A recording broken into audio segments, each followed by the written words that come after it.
Bonjour à toutes et à tous et bienvenue sur la Renaissance des mathématiques. Si vous êtes nouveau, n'hésitez pas de me soutenir dans mon travail en vous abonnant à la Renaissance des mathématiques. Dans cet nouvel épisode, on va continuer avec les problèmes d'analyse 1. Pour cela, je vous donne l'énoncé de problème. Problème, soit A et B, deux parties bornées de R. On note par grand A plus grand B tous les éléments qui s'écrivent sous la forme petit a plus petit b, avec petit a appartenant à grand A et petit b appartenant à grand B. Pour la première question, il nous demande de montrer que le sub de A plus le sub de B est un majorant de grand A plus grand B. Pour la deuxième question, montrer que le sub de A plus B est égal au sub de A plus le sub de B, c'est-à-dire le sub est linéaire. Maintenant, on passe à la solution du problème.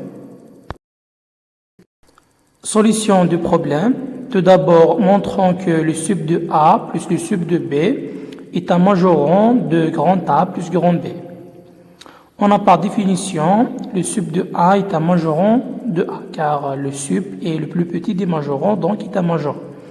Donc, pour tout petit a qui appartient à grand A, petit a est inférieur ou égal à sub de A. De même chose pour le sub de B est un majorant de grand B. Donc, pour tout petit b qui appartient à grand B, petit b est inférieur ou égal à sub de B. On a, d'après la caractérisation de grand A plus grand B, donc x appartenant à grand A plus grand B, alors il existe petit a qui appartient à grand A et petit b qui appartient à grand B, tel que x écrit sur la forme petit a plus petit b. Donc, x est inférieur ou égal à le sub de a plus le sub de b, d'où le sub de a plus le sub de b est un majorant de grand A plus grand B. Ce qu'il fallait démontrer. Maintenant, on passe à la deuxième question. 2. Montrons que le sub de grand A plus grand B est égal au sub de grand A plus le sub de grand B. Cette fois-ci, on va appliquer la définition de la borne supérieure, c'est-à-dire la caractérisation de la borne supérieure en utilisant epsilon. Pour cela, soit epsilon strictement positif, alors il existe petit a qui appartient à grand A et petit b qui appartient à grand B, tel que le sub de grand A moins epsilon sur 2 est inférieur strictement à petit a, est inférieur ou égal au sub de grand A.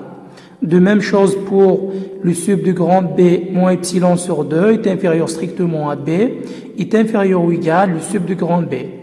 D'où le sub de A plus le sub de B moins epsilon est inférieur strictement à petit a plus petit b, qui est inférieur ou égal à le sub de A plus le sub de B.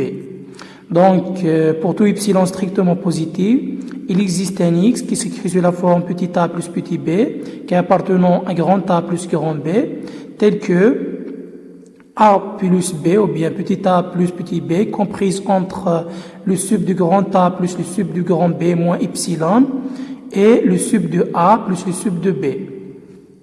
D'après la caractérisation de la borne supérieure par epsilon, on a le sub de grand A plus grand B est égal au sub de grand A plus le sub de grand B. Ce qu'il fallait démontrer, je vous laisse à la prochaine vidéo. À bientôt.